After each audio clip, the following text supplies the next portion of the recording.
If I'm turning and Kenny's moving, I'm stepping into the middle, I'm stepping right in for a number 5. So if he pulls back quick and goes forward quick, it's a number 5.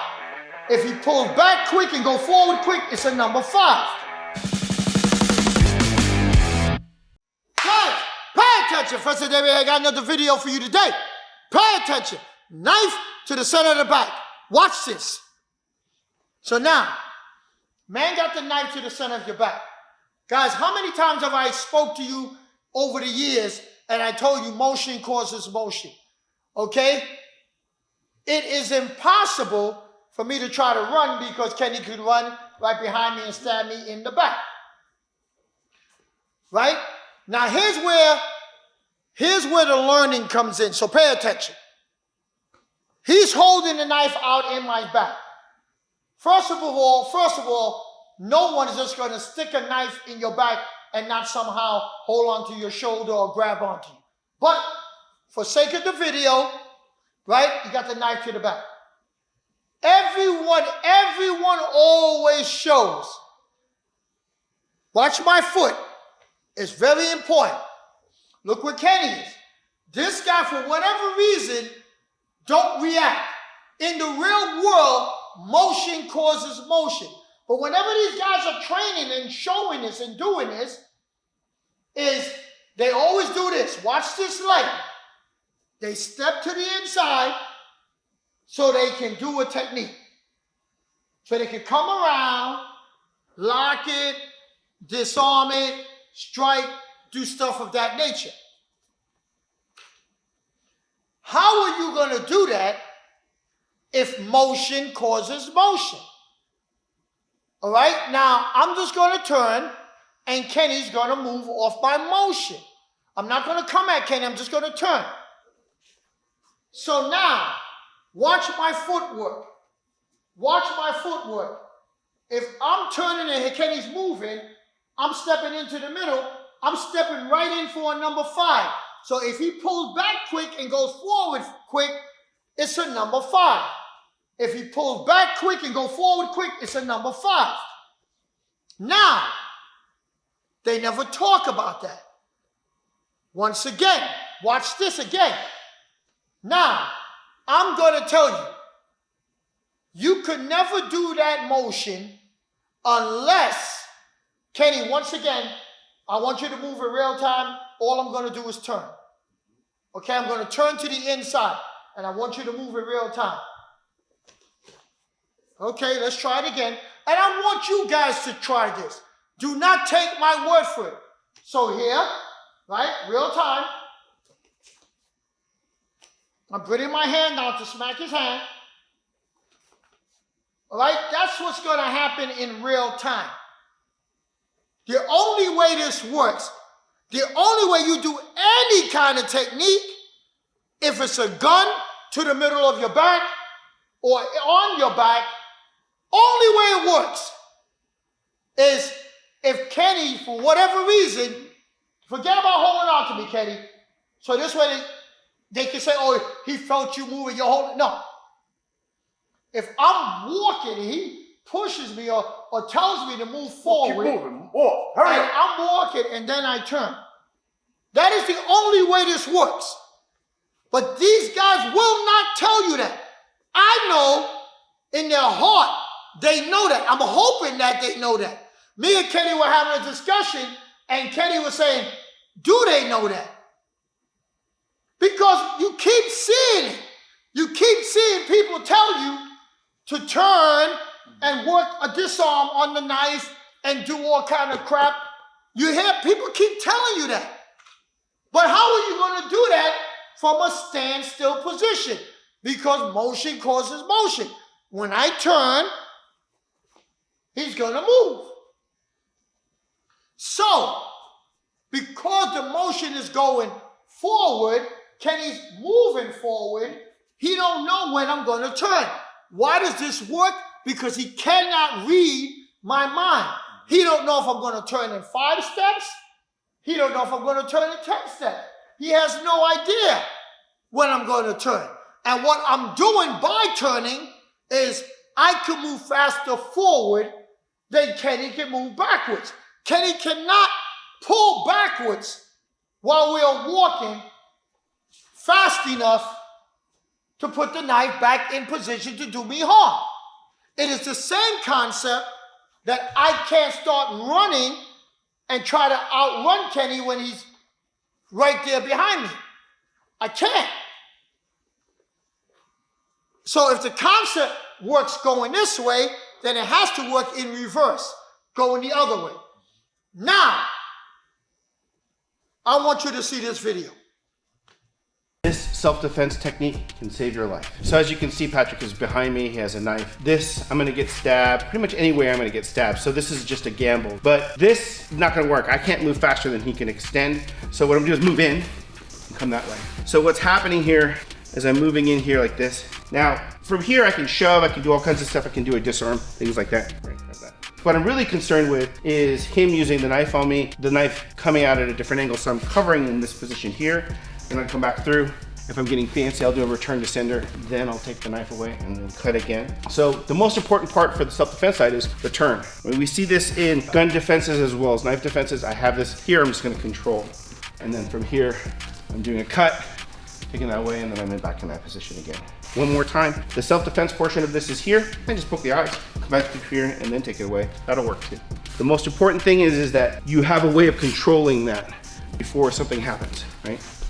Here like this, and right through, liver, liver, liver. Follow me for more self-defense techniques in Filipino martial arts. Okay, you see in the video exactly what I'm talking about.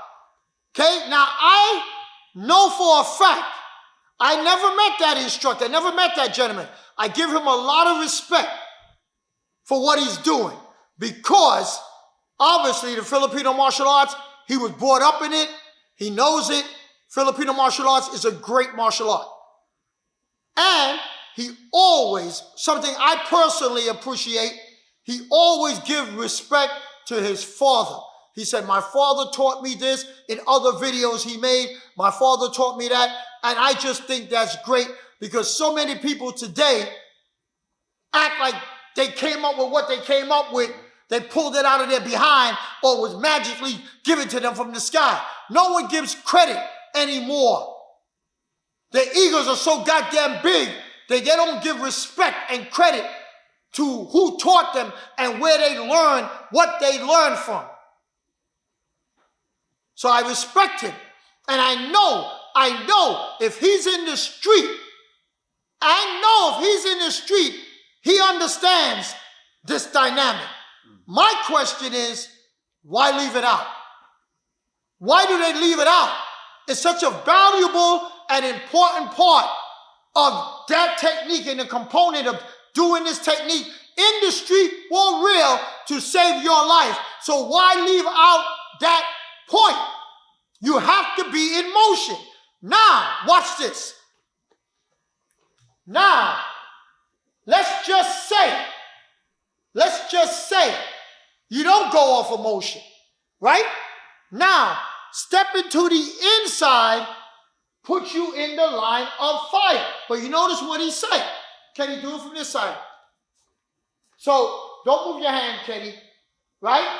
He said when you push it, you have to stick your arm out like his guy was because you have your arm pulled back.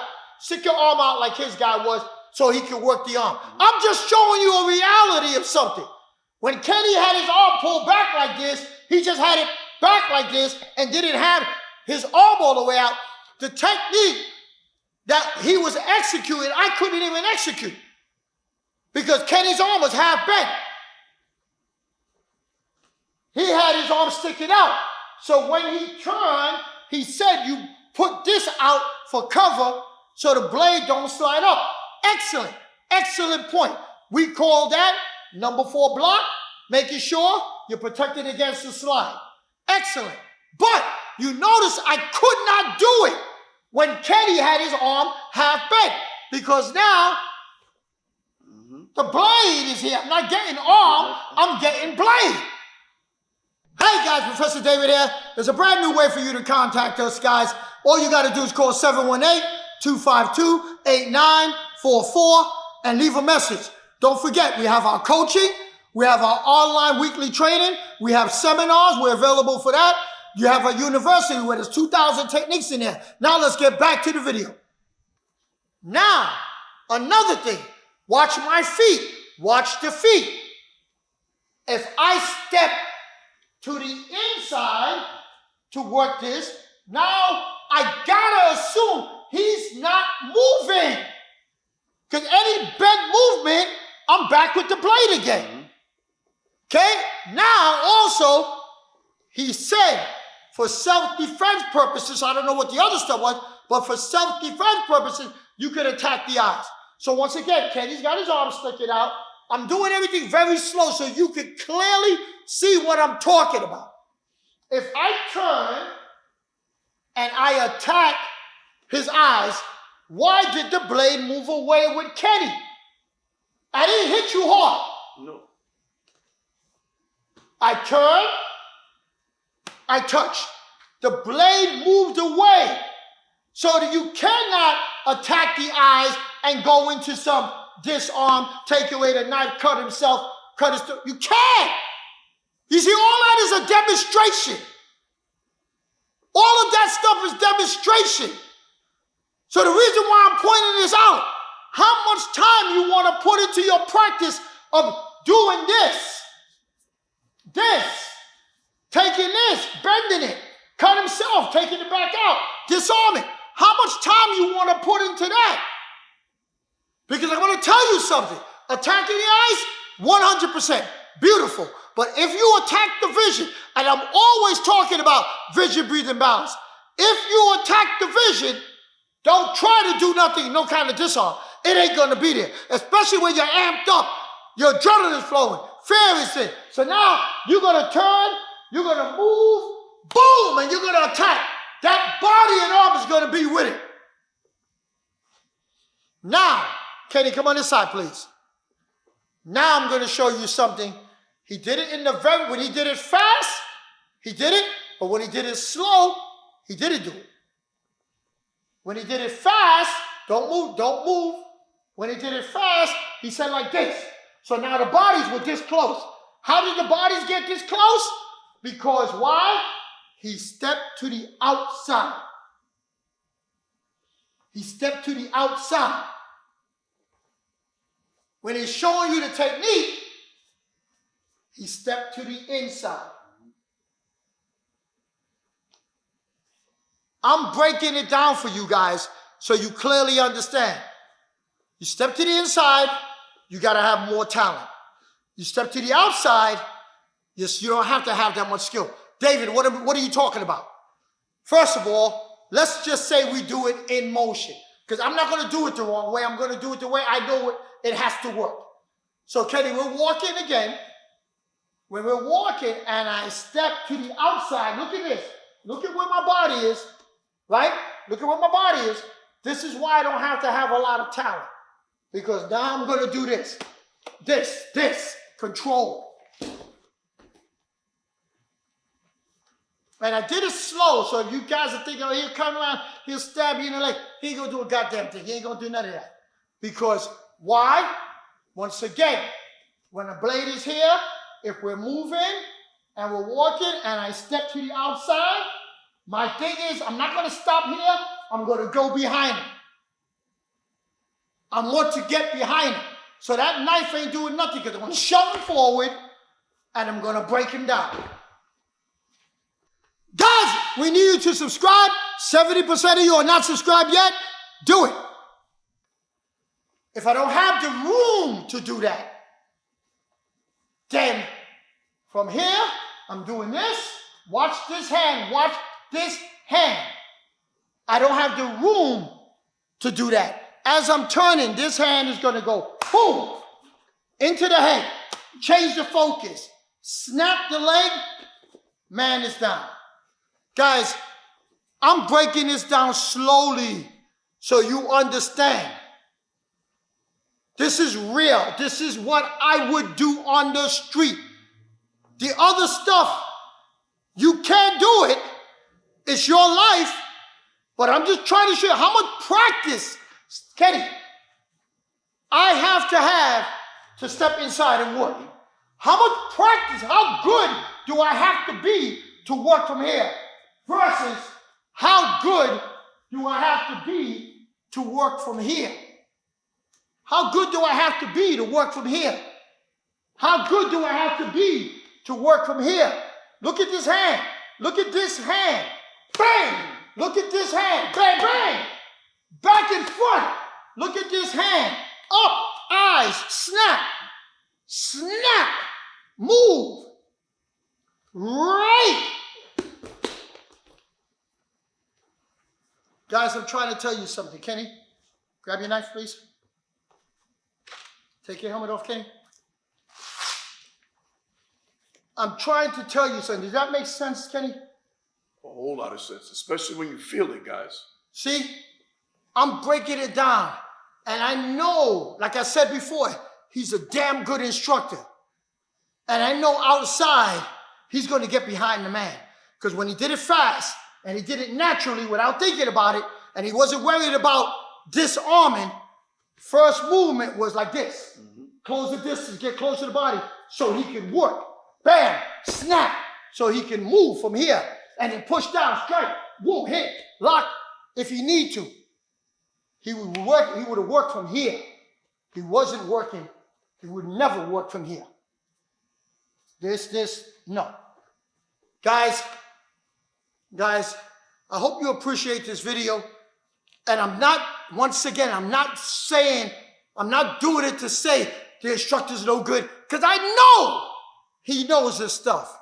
He's damn good, especially if he's training from the time he's a kid and his father is teaching him. Because one thing about Filipino martial arts, teaches you how to use both sides of your body. So I know you don't suck if you grow up working both sides of your body. I know you know your stuff. But I'm talking about when guys teach. When people teach, they always leave out things. It's always stuff that's left out. So the instructor could look better than the student. Because the student is going, wow, he could do this. He makes it look so simple because he understands. He understands what he's leaving out. In our program, on our channel, we don't leave anything out. We're giving it all to you. We're breaking it down. Nobody else is giving you a breakdown like this. Nobody. That's why you need to share this with every single person you know who cares about personal protection or combat.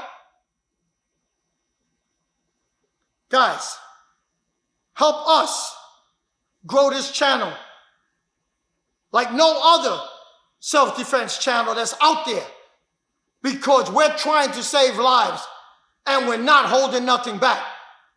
And we're working, giving it to you. You're not paying for this. So the least you could do is help us grow the channel so we can keep giving you more information. Guys, it's up to you. Thank you. Guys, and if you have not subscribed to our channel yet, please do so right now, guys. Doesn't take just a half a second. Just smash the subscribe button, guys. And we'll see you in the next one, guys. Thank you very much. Peace.